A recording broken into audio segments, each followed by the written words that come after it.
Hi, my name is Dr. Harvey Miller, and welcome to our course on operations management.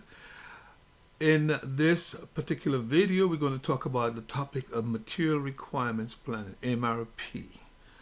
Now, to give you a sort of a really quick sense of what that's all about, imagine if you were making, say, a cake. So, in terms of that cake, there's a recipe, and the recipe will call for different ingredients. So, so many cups of flour, sugar, butter, and all of these sorts of things like that. Now, if the standard recipe that you have calls for, say, 3 cups of flour, and that would actually take care of, say, let's say 8 people. What happens now if we want to double the order? In other words, we want to be able to cater for 16 people or maybe even 24.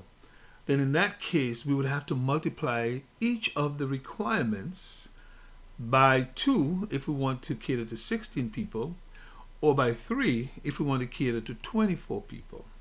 So what happens now is that all of the materials that go into making that cake gets multiplied by that factor, depending on the amount that's required for to serve 8 people in that case. And then if we need to serve multiples of 8, we multiply each of the components by that multiple. All right. And so that's essentially what material requirements planning is all about, but also scheduling that for production in an environment where we need to produce the materials. In some cases, we have to produce the components that go into the final product. So we studied in chapter 12, inventory management of independent items. This is a case where we are going to consider what we call dependent items, because the amount of flour depends on how many people you want to serve. And then sometimes we have what we call a hierarchical structure where even some components have other parts to them as well. But in this case, our recipe, everything would just be basically one level down from the cake. The cake, and then you need the baking powder, the sugar, the butter, the milk, the flour, and so on, the salt, and then the various flavorings and so on that you need. All right? But we're not now going to try to assemble the sugar. We're not going to now try to assemble the salt and so forth. So there's basically one level down from the cake. But you do have products such as, say, a bicycle, where if you're trying to make a bike, there's a handlebar, there's a frame, right? There's a seat.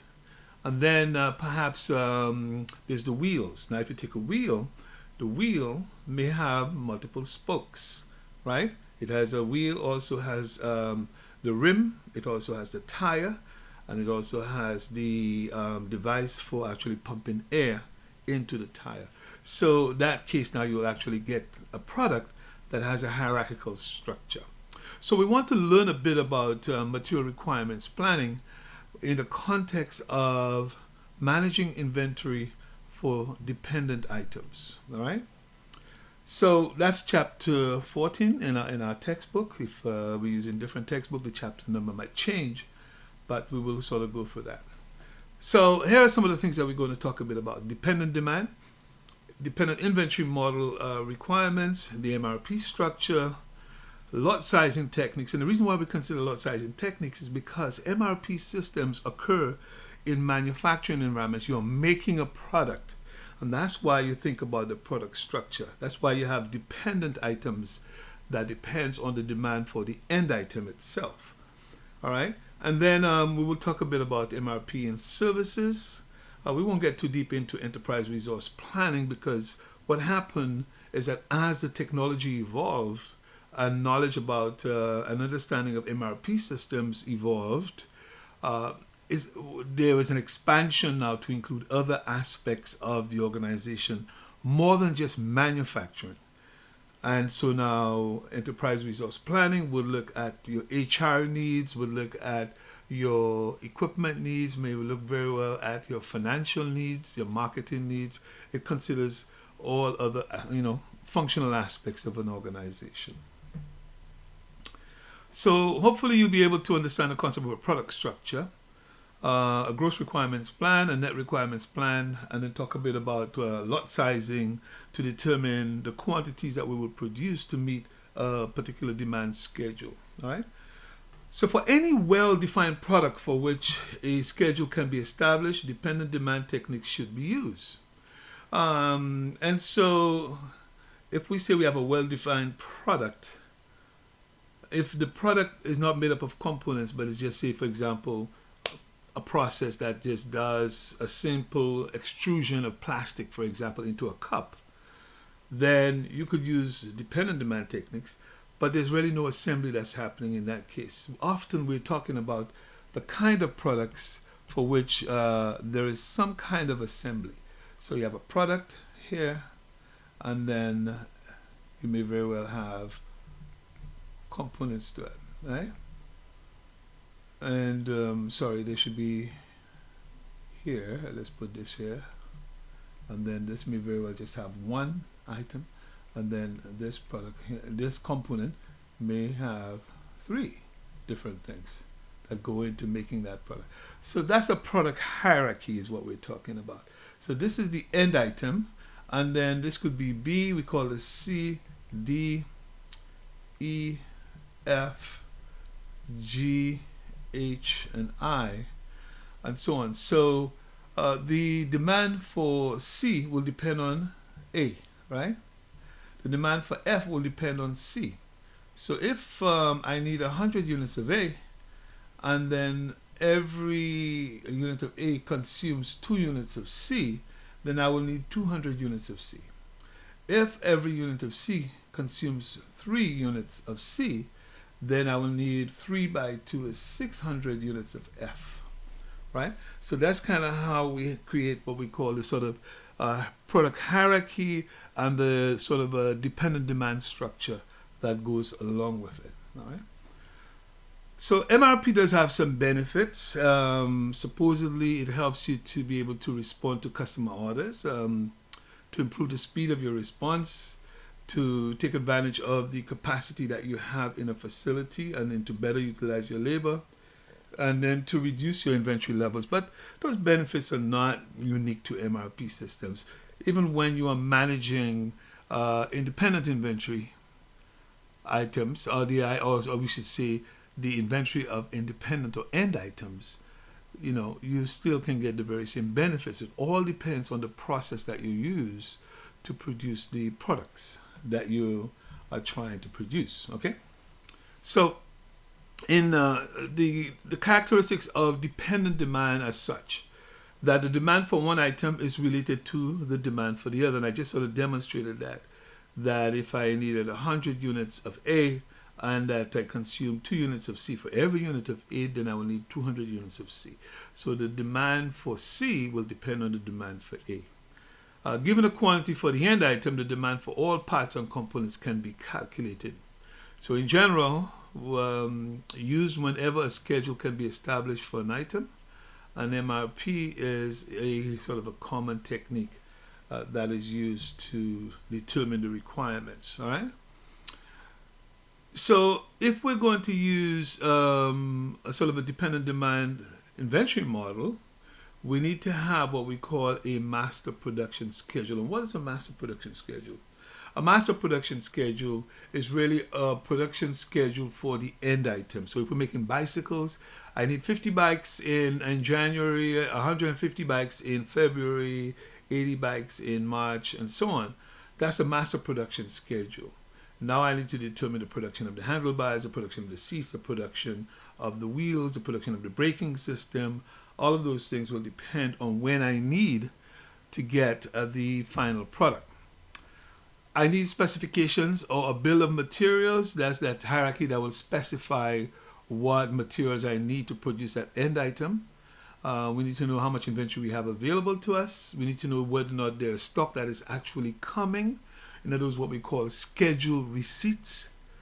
And then we need to know lead times, because if there's going to be a lead time to create either the subcomponent or assemble the final product, we have to offset the production schedule by that amount. So let's say, for example, in week 2 of January next year, we need 100 units of an item. It takes 1 week to assemble that item. It means that we have to release the order to produce that product in the first week of January, and it gives us that 1 week lead time to produce the item so that it's available by the second week. So we have to consider lead times, all right? So let's just try to understand a little bit of what we mean by a master production schedule.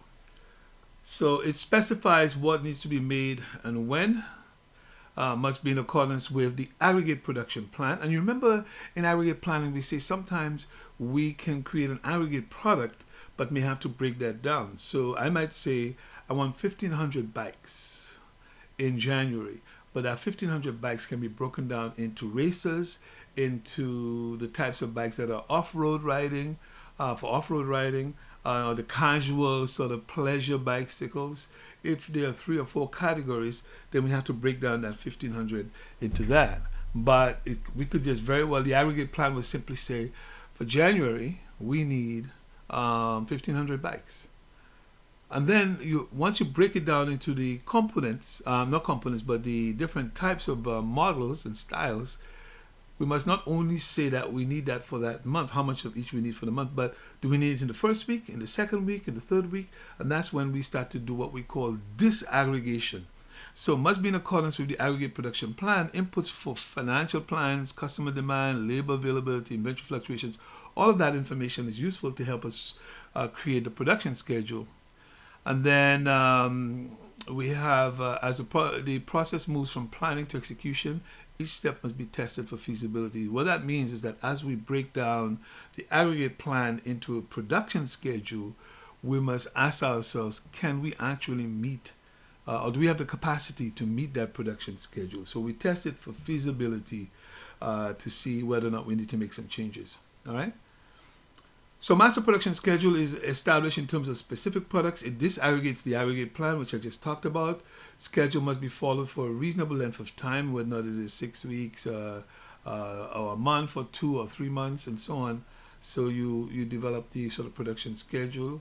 You wouldn't just develop a production schedule from an aggregate plan for just a 1 week period. So it would have to be a minimum of 3 months in general, right? Is what we're looking at, because since our aggregate plans are between 3 months to 18 months, then once we start to break down production, we will not break down production, but disaggregate the plan and then determine the production schedule. We will need to determine what our planning horizon is, whether or not it is a 3-month planning horizon, 4 months, 5 months, 6 months, and so on. Okay? All right. The MPS is a rolling schedule. What does that mean by a rolling schedule? The master production schedule is a rolling schedule. So what it means is that, let's just say we planned, we have information, forecasted demand for a product, an aggregate product, for 18 months, or let's just say a year. We may very well decide that we will produce that, we will sort of schedule for that yearly demand, but we will do it 3 months at a time, right? 3 months at a time. So what happens is that we will plan for 3 months, then we will freeze what we call the first month, we call that the frozen horizon, where we want to commit, in terms of the production schedule, the resource requirements and all of this. We want to commit that for that first month, these are the things we're going to do. And then after we meet that production schedule for that first month, we roll the production plan by 1 more month. So if we went from, let's just say we went from January to March, we will commit for January. Then we go February to April, we'll commit for February. March to May. So we are looking at 3 months at a time, but we're rolling the schedule until we actually complete the actual year itself. Now, why do we do that? And that's because, remember, the aggregate plan is based on forecasted demand. And so as we implement, we may get information that allows us to update the forecasts. So as we update those forecasts, we need to now go back and rejig our production plan. But you cannot rejig the entire production plan. So what you do is you say, we will commit to the first part of that plan, let's say the first month, but as we update, we can change the second and third months and then add a new month to it to give us that 3-month schedule. And then we freeze the first month again. We commit to the first month. So that's why we have the idea of a planning horizon and a frozen horizon. The frozen horizon is always shorter than the planning horizon. All right? So the master production schedule can be expressed in a number of ways. We could either look at it as customer orders that are placed in a facility, for example, such as a job shop. Or we could look at the need for us to create modules that can be used to assemble as part of an assembly later on, or an end item itself. As I was talking to you in terms of a bicycle, for example, a refrigerator, a washing machine, producing those products, assembling a computer. All of those are end items that kind of go from stock to forecast. So what do we mean? We need to obtain forecasted information, and then we will use that information to help us develop a production schedule. In a nutshell, this is what the sort of overarching planning process looks like. That we have production capacity available to us, all right? And then we have the demand or the forecasted demand, which is influenced through marketing efforts. And then we need some financial resources. There's going to be costs, there's going to be raw materials we have to purchase, and so on. So we need to understand our cash flow. Then, of course, the supply chain will be implicated because based on our production schedule, we'll have to procure raw materials.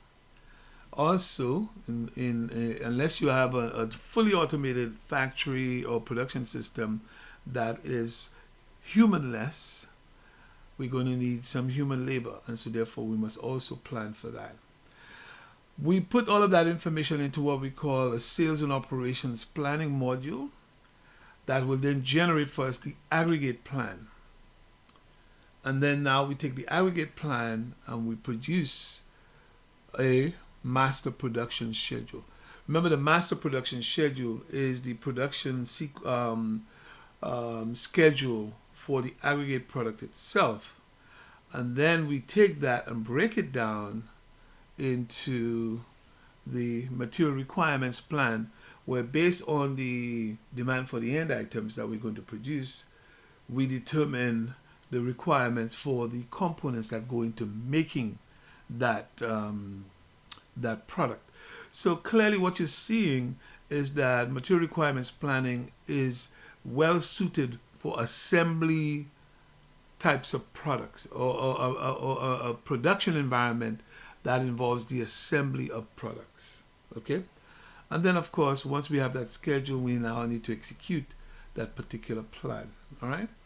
And so sometimes after we've generated the requirements plan, we may see that there might be some infeasibility. The capacity requirements might be more than we have. And so therefore, we may want to go back and sort of adjust the production schedule. Maybe there is a period that has very high demand, and we're trying to meet that, so maybe we can split that demand over a couple of periods to sort of balance out with our current capacity. Okay, so sometimes you have to, between the material requirements plan and the master schedule, you may iterate a little bit to ensure that you have a feasible plan. So here's an example just to kind of give us a sense of what this may look like. You could see that this is an example involving amplifiers, and you know that amplifiers have all kinds of components to them. So here is the demand for in February and January and February, 1500 and 1200, And then now we could break that down into the different models. So we see a 240 watt amplifier, 150 watt amplifier, 75 watt amplifier. And we now have these are the, that's a production schedules for these different styles, right? If we're looking at weeks, so 100 units of the 240 watt amplifier in week 1, and week 3, and week 5, and week 7. So basically spaced out every 2 weeks.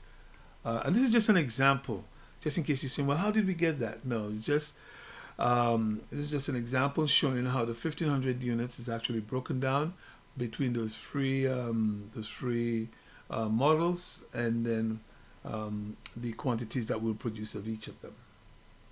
Now, you might say, well, how do we determine the quantities? And that's where, based on historical sales may very well give us information that allows us to break down the total amount into the total amount, based on the sort of proportion of the overall sales that the 240 watt amplifiers, or the proportion of overall sales, 150 watt amplifiers, the overall sales, 75 watt amplifiers. So that if you have a breakdown of that, a typical breakdown, you could use that to actually break down the 1500 units. All right? Okay. So this is just an example to demonstrate how we disaggregate the sort of aggregate plan to then give us the demands or the schedule for the individual items. Here's a case where we are thinking of it more in terms of a service environment, where we talk about a master production schedule for Chef John's Buffalo Chicken Mac and Cheese, whatever that is.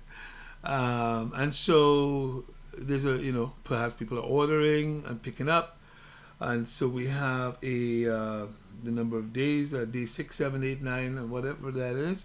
And then we see quantities of 450 required, 200, 350, 525, and so on. So clearly, to produce mac and cheese, you're going to need, there are requirements. You're going to need macaroni, you're going to need cheese, you're going to need seasonings, and all that stuff like that. So again, there's a product structure that could then be broken down into the individual parts of it. All right? So let's talk about this concept of, if we understand that typically you have a product, that product may have a hierarchy made up of other components. The components may be made up of other components.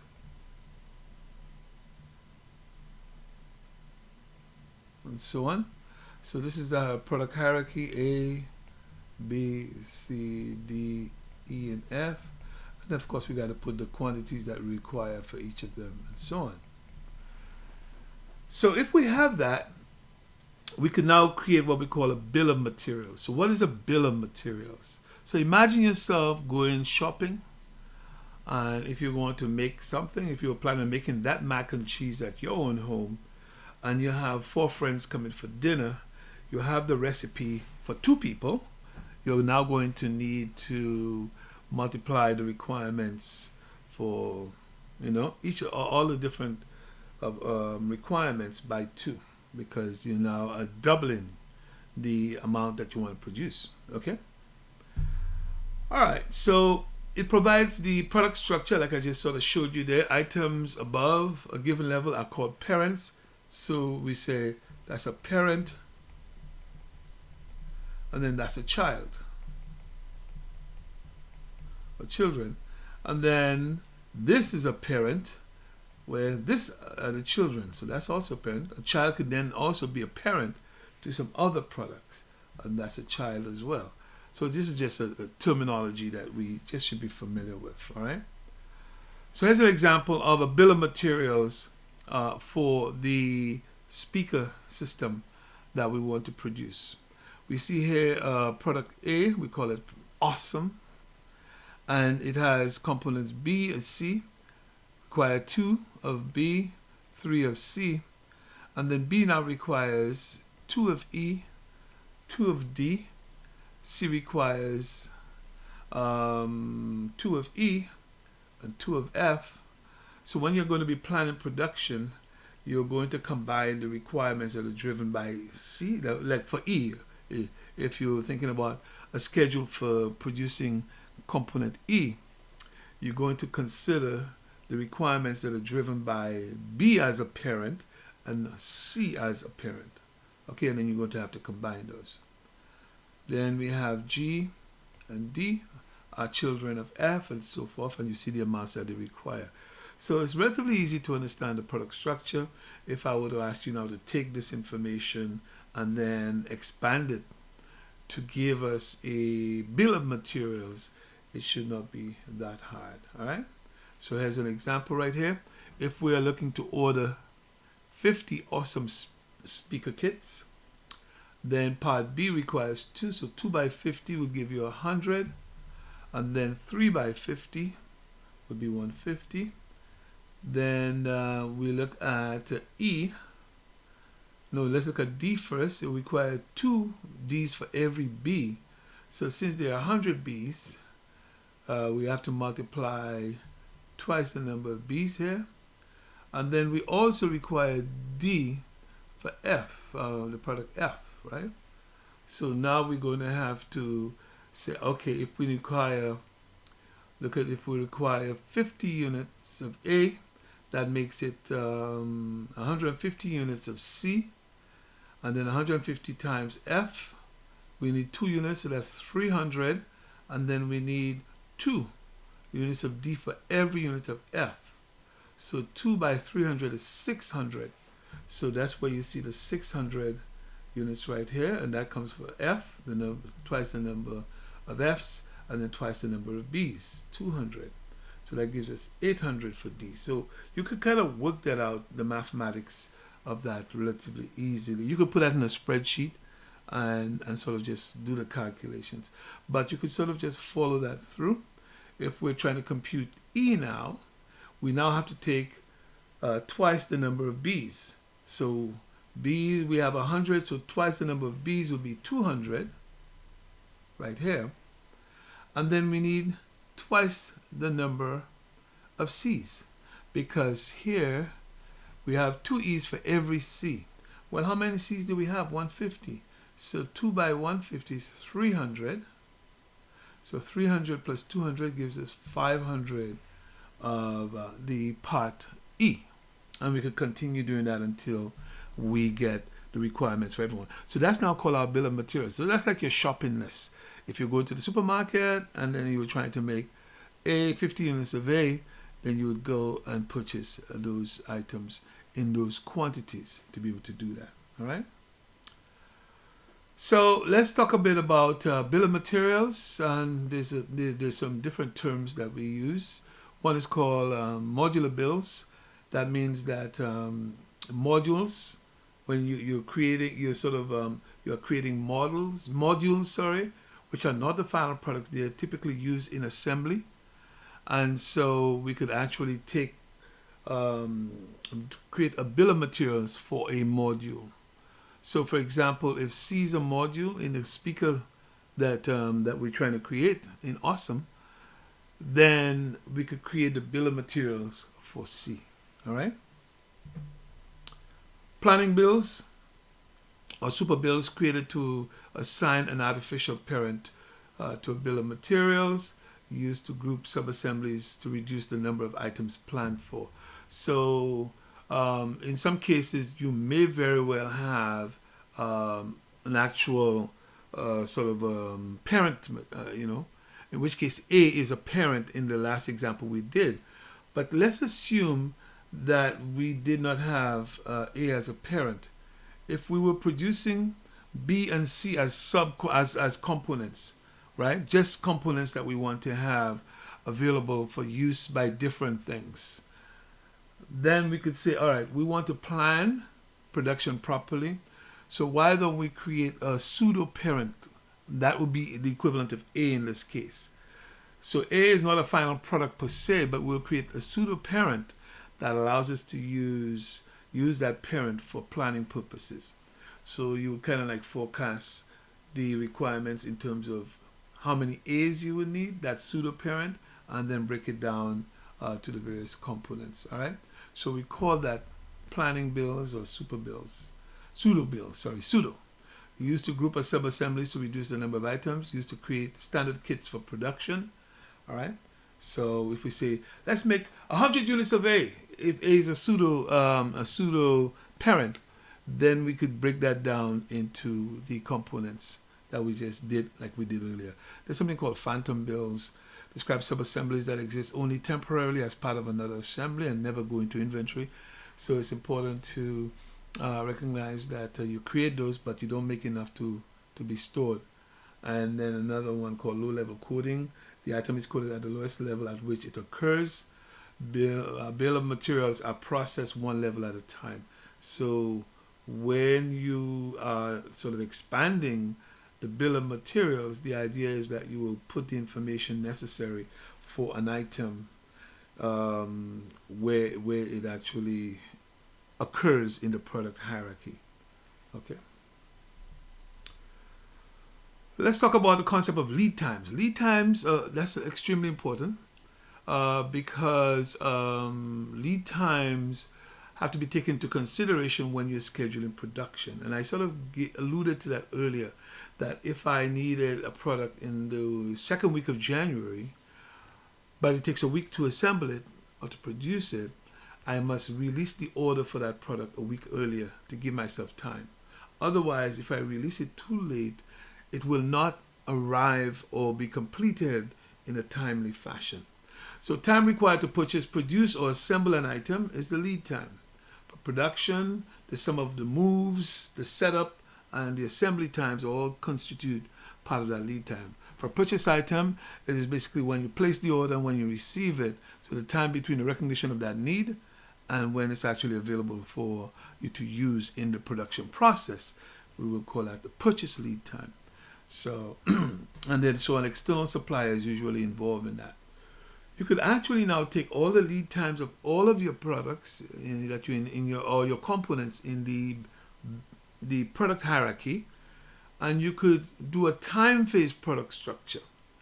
So what if you look at the time phase product structure? So obviously we have information about the lead time for each of the each of the items, and so A requires 1 week, and so it means that if we require A here, then B and C must arrive 1 week earlier so that we could assemble them to create A.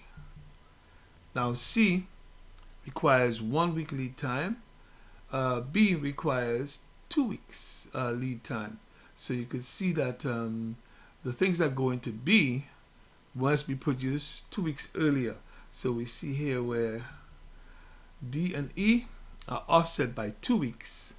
These 2 weeks right here. And then we have the E and F for component C are offset by just 1 week. All right. Because the lead time is only 1 week. And then we look at, so it means that when if we want to make E to be used in C, we will have to offset that by 2 weeks because the lead time for E is actually 2 weeks.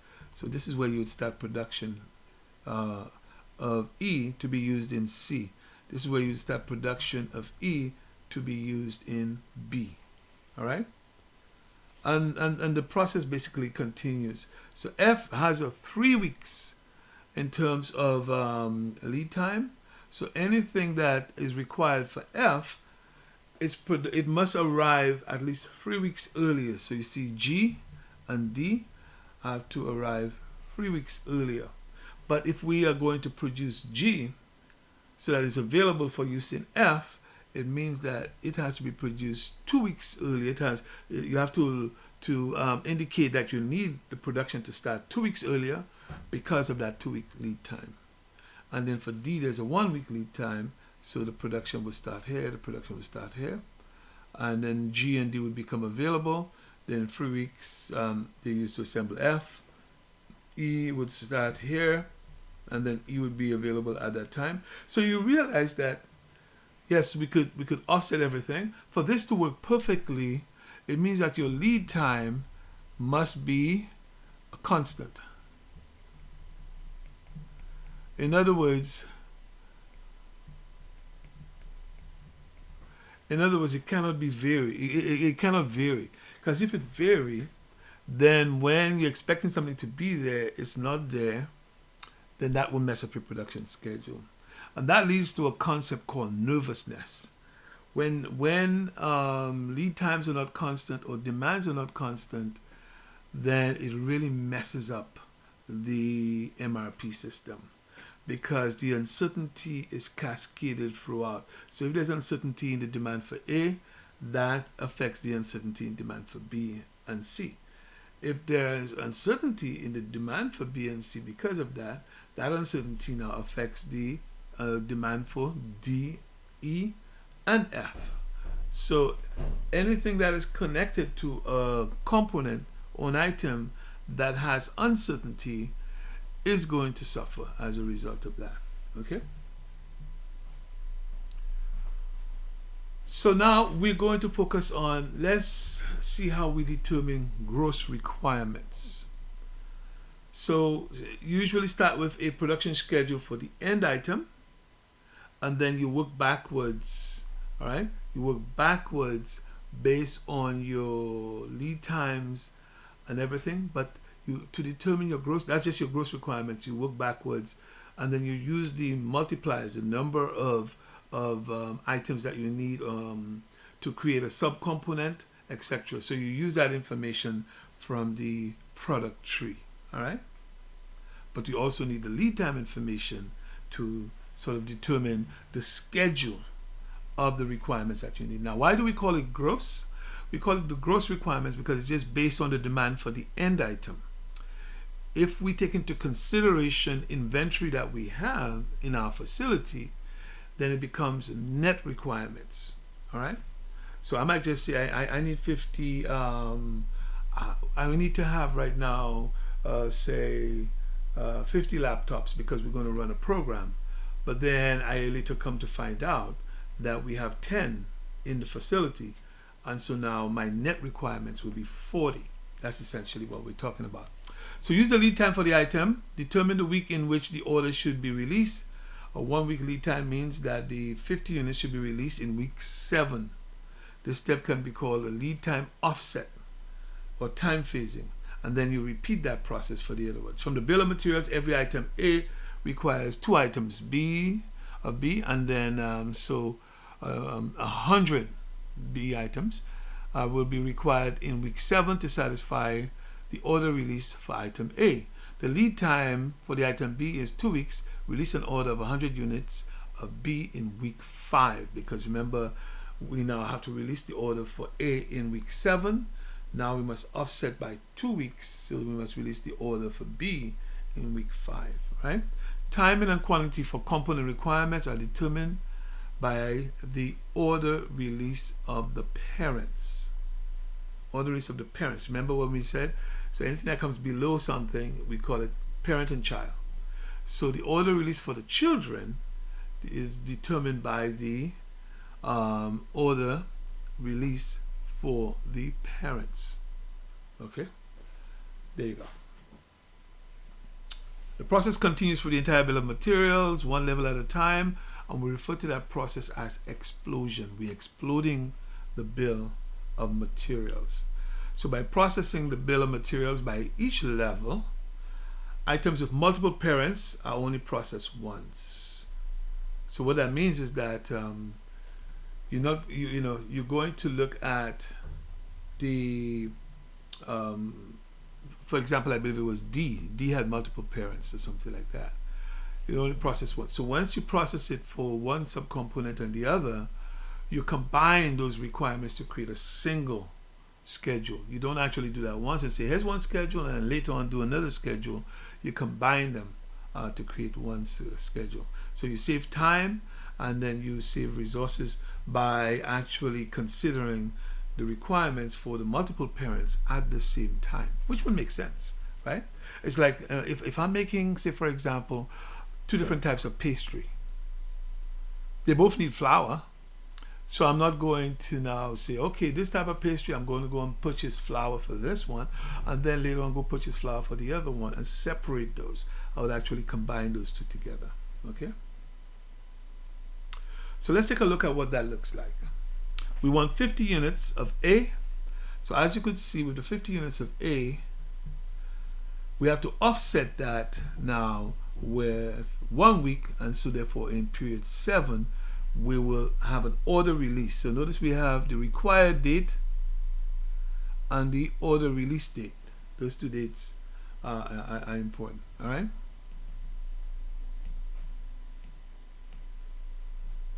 So required and then ordered.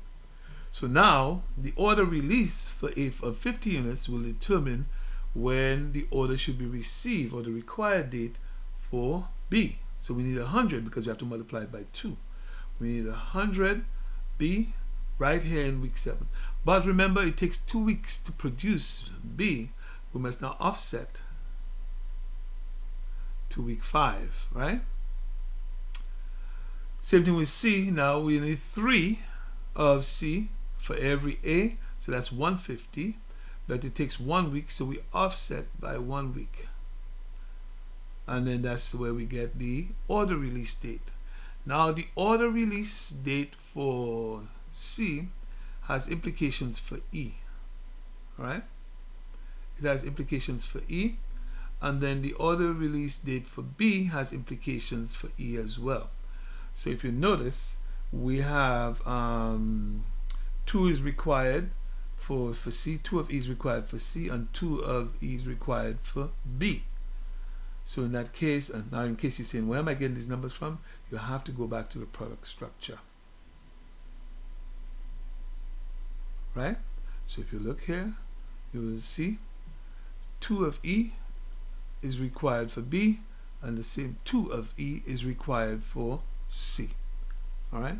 So that's where that information, you consider all of that when you are making your decisions. So the 100B, item B, that's here, when we multiply it by 2 will give us 200 required for E. The 150 that comes from C multiplied by 2 will give us 300. And now we must offset both of those by 2 weeks, because E requires 2 weeks for production. So we offset by 2, we offset by 2. All right? And so we continue to do that until we get down to the very end, until we get on to G. And if we were to now reproduce this table and remove all of the required dates and just leave the order release dates, that becomes your production, that becomes essentially your gross requirements plan in terms of your production. It would just have the information in terms of the release dates, and you know when you're expected to receive these items once they're produced. All right? So if you don't want to be confused by having too much information, you could reproduce this and remove the required dates and then just leave the order release dates. That is what will determine your production. That's where you have to plan your production, right? Let's finish off this segment with something they call a net requirements plan. So what do we mean by net requirements? So gross requirements, as I mentioned to you, would be just the overall amount that you desire. So let's say 100 units of product A, or 50 units, and that's the example that we're using, 50 units. But if it so happens that you have a number on hand, if you will use some of that amount on hand to satisfy the demand, and then if you do that, then you now have net requirements. So if I require 50 but I have 10 on hand, then now my requirements is now 40. All right. So here's an example to sort of show us what we're talking about. So here's the information that is given to us. For item A, we have 10 on hand. For item B, we have 15. Item C, we have 20, and so forth. All right. We have none of G on hand. As you can see, 0. So let's take, if we were to take this and take a look, we have 10 units on hand. We require 50 units of A in period 8. Assuming that we, starting from period 1, the 10 units on hand will be available to us in periods 1, 2, 3, 4, 5, 6, 7, and 8. We are not going to end up using it at all in periods 1 to 7. We will end up using it in period 8. Now, what you see happening here is that before you determine your order releases, you should determine your net requirements plan first. In other words, determine what you actually require to produce and then create the schedule. So use your inventory to reduce what your actual requirements are in terms of production. So there we go. We have 10 units are carried. They're being carried, and so on. And we see the 10 from 50 will give us 40 units as our net requirements. All right. Now, if we take that 40, we're going to release the order in period 7. So now we're releasing the order in period 7. Okay.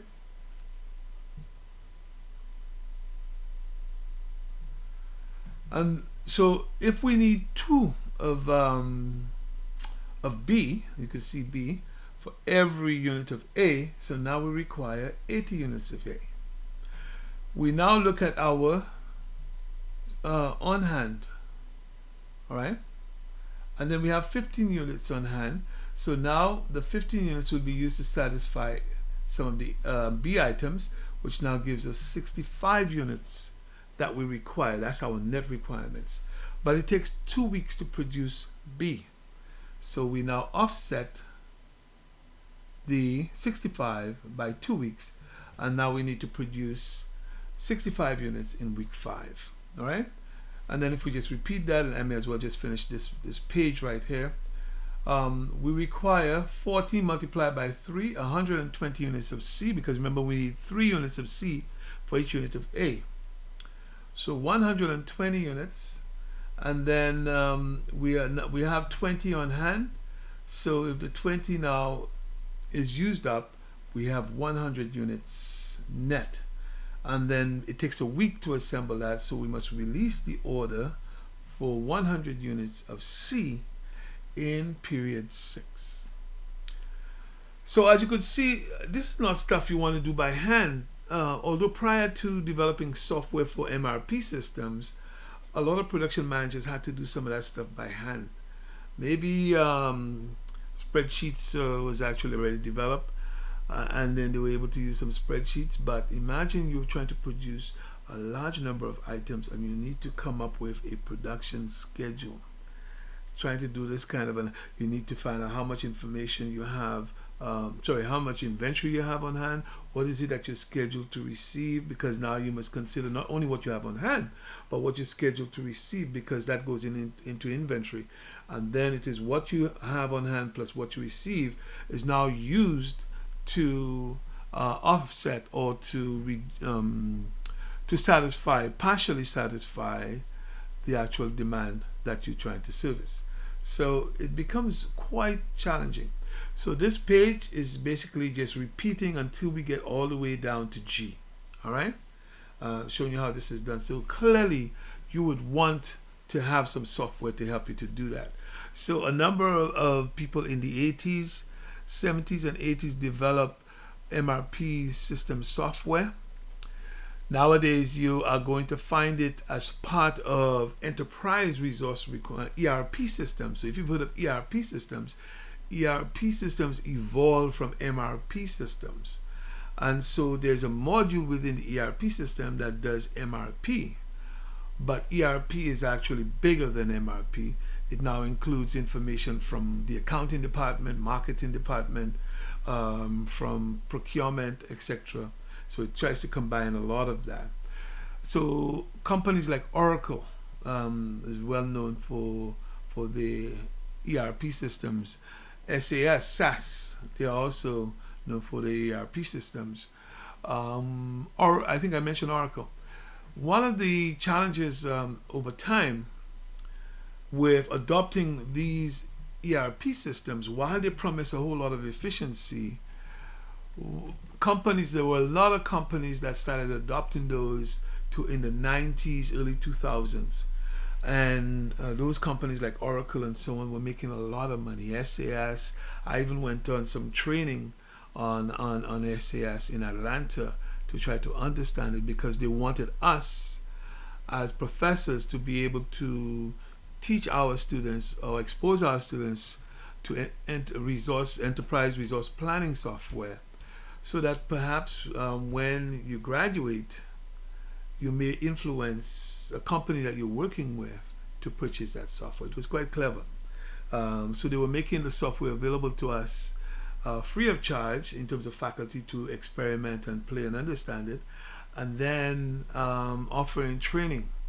And so I went to Atlanta to do some training on SAS, and to be honest with you, it was a lot of stuff in terms of really understanding the software intricacies.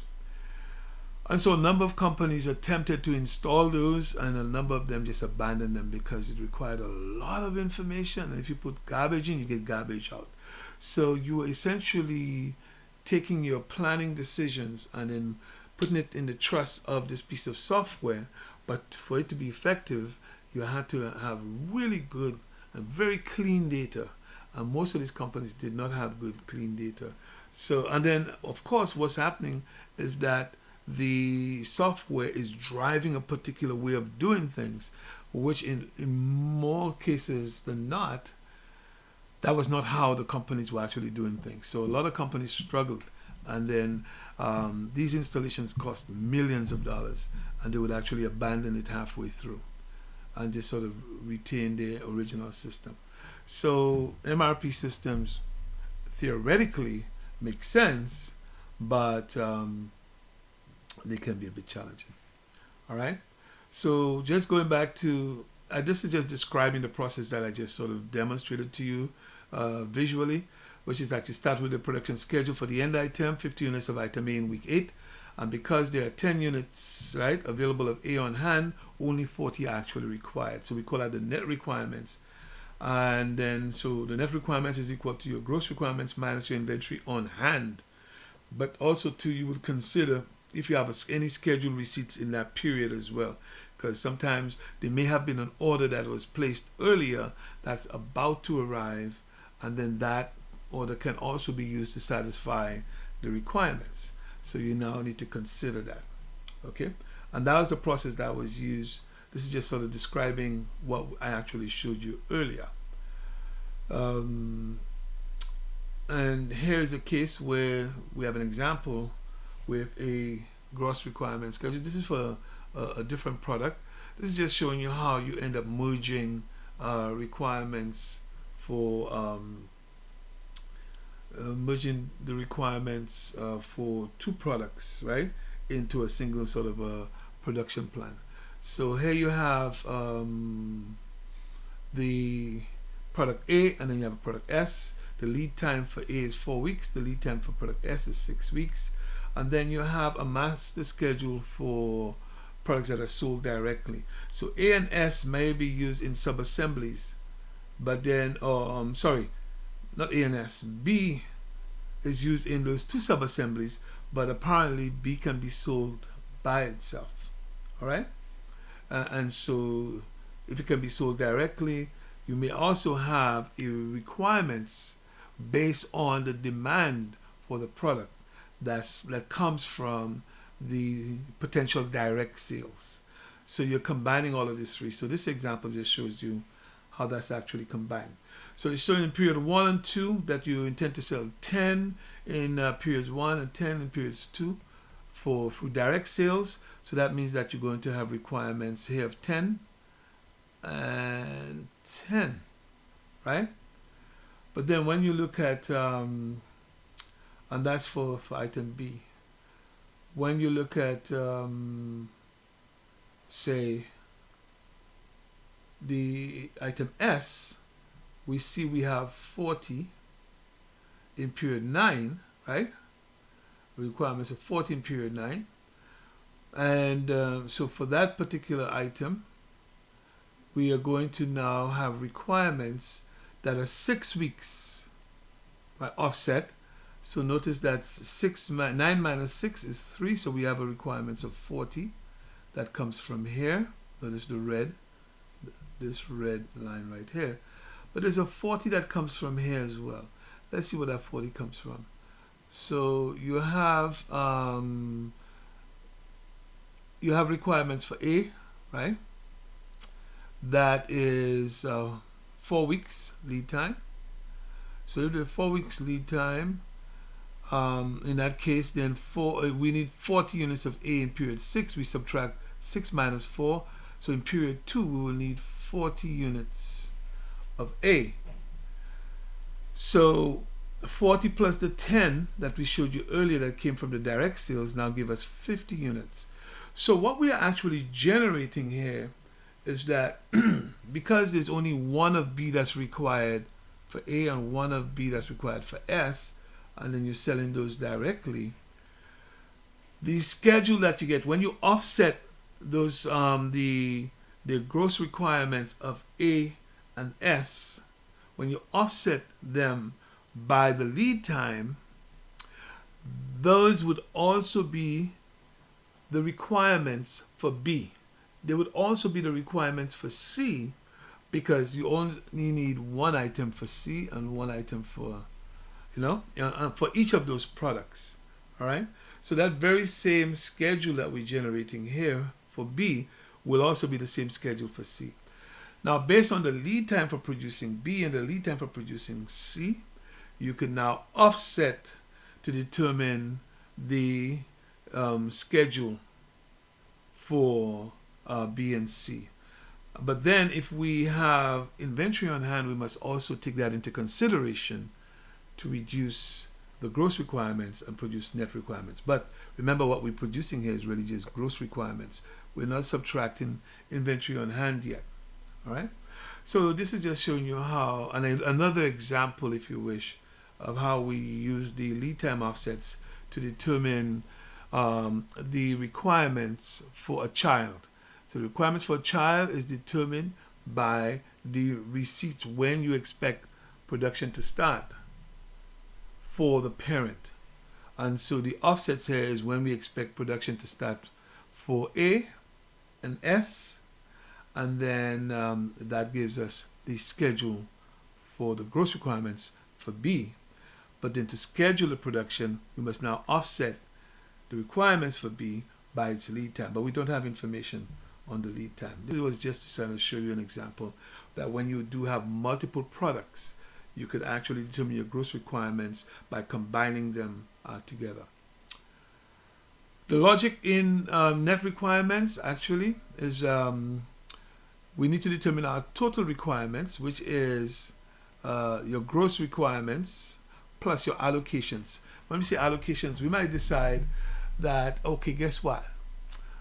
I want 50 bicycles that we're going to ship out to a customer, but I also want to make an extra 10 that I'm going to allocate for a particular sale. Something that we're going to have, a sales event. So that's what you call the allocation.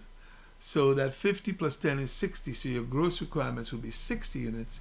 And then on hand is your inventory that you already have, and that's product that you're about to receive, what we call scheduled receipts. So any product that you are going to receive in that time period, you add it to your inventory on hand, and that will give you your total available inventory. And then if you take your total available inventory, so if I had 10 here and I'm scheduled to receive 5, then that would be 15. So 60 minus 15 will give me 45 will be my net requirements. It's the mathematical calculations are not difficult.